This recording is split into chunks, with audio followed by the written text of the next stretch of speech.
राजपूतों के शौर्य और उनके बलिदानों की भूमि राजस्थान के राजसमंद जिले में स्थित है कुंभलगढ़ का किला। इस किले का इतिहास बेहद ही प्राचीन है, जिसके संबंध में कोई सटीक ऐतिहासिक दस्तावेज प्राप्त नहीं होते हैं। कई इतिहासकार मानते हैं कि मौर्य सम्राट अशोक के पुत्र संप्रीति ने इस दुर्ग का निर्माण करवाया था। कालांतर में कई आक्रमणकारियों के आक्रमणों के चलते ये किला पूरी तरह से विध्वंस हो चुका था। तब राणा कुंभा ने इन्हीं अवशेषों पर 1043 से 1058 के मध्य इस विशालकाय दुर्ग का निर्माण करवाया था। नागौर विजय के उपलक्ष्य में कुंभलगढ़ किले का निर्माण राणा कुंभा ने करवाया था।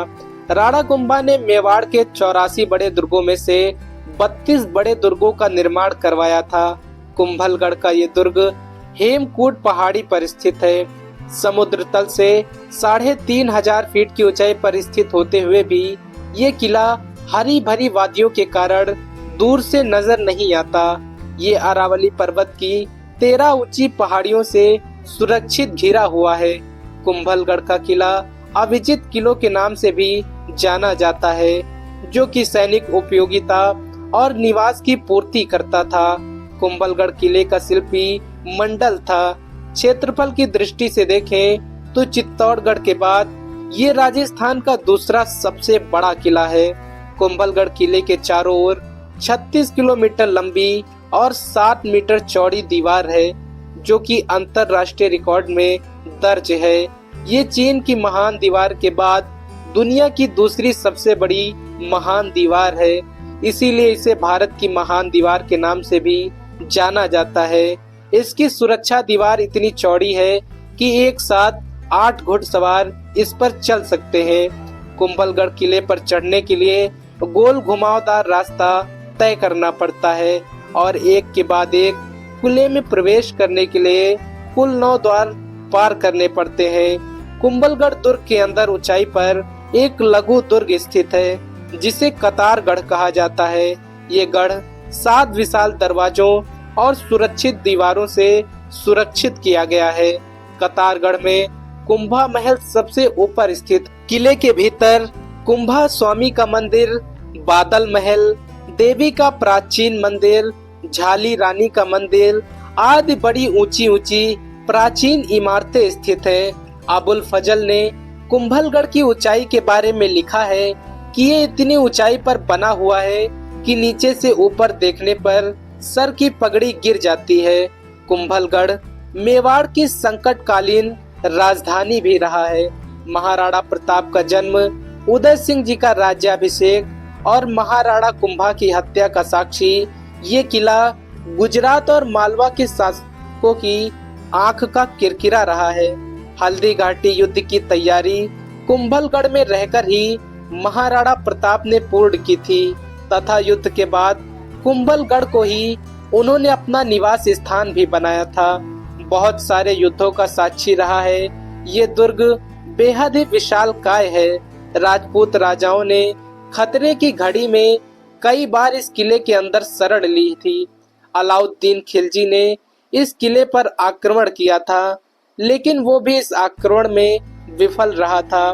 गुजरात के अहमद शाह प्रथम ने 1457 में किले पर आक्रमण किया था, लेकिन उसकी ये कोशिश व्यर्थ स्थापित हुई थी।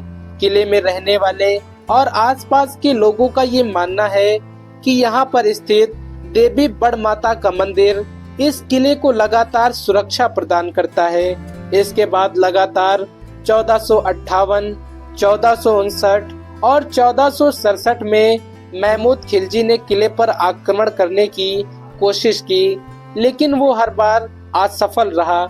लेकिन 1576 में अकबर के जनरल शहबाज खान ने इस किले पर नियंत्रण कर लिया था। ये अब तक का एकमात्र युद्ध था जिसमें कुंभलगढ़ किले को हार का सामना करना पड़ा था। अकबर, मारवाड़ के राजा उदय सिंह, आमेर के राजा मान सिंह और गुजरात के मिर्जा ने भी इस किले पर आक्रमण किया था। इसके बाद राजपूतों ने पानी की कमी के कारण समर्पण कर दिया था। वास्तव में कुंभलगढ़ किला सिर्फ एक युद्ध में ही हार सका था। ऐसा माना जाता है कि 3 बागबानों ने किले के साथ विश्वासघात किया था। 1535 में जब चित्तौड़गढ़ किले पर मुगलों का आधिपत्य स्थापित हो गया था, तब राणा उदय सिंह काफी छोटे हुआ करते थे। उस समय उन्हें कुंभलगढ़ किला लाया गया था और यहाँ पर उन्हें सुरक्षित रखा गया था। पन्नाधाय ने अपने बच्चे का बलिदान करके राजवंश की रक्षा की थी। दोस्तों, आपको बता दें कि राजा उदय सिंह जी वही थे जिन्होंने बाद में चलकर राजस्थान में उदयपुर की स्थापना की थी।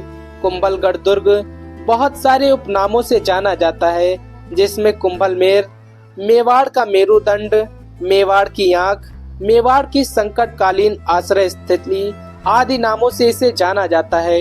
ये किला यूनेस्को की विश्व धरोहर स्थल सूची में भी शामिल है। कुंभलगढ़ दुर्ग को देखने के लिए भारतीयों के लिए 40 रुपए का टिकट है, वहीं विदेशियों के लिए टिकट 400 रुपए का रखा गया है। दोस्तों, क्या आप कभी कुंभलगढ़ किला घूमने गए हैं? कमेंट बॉक्स में जरूर बताएं। जानकारी अच्छी लगी हो तो चैनल को सब्सक्राइब करें।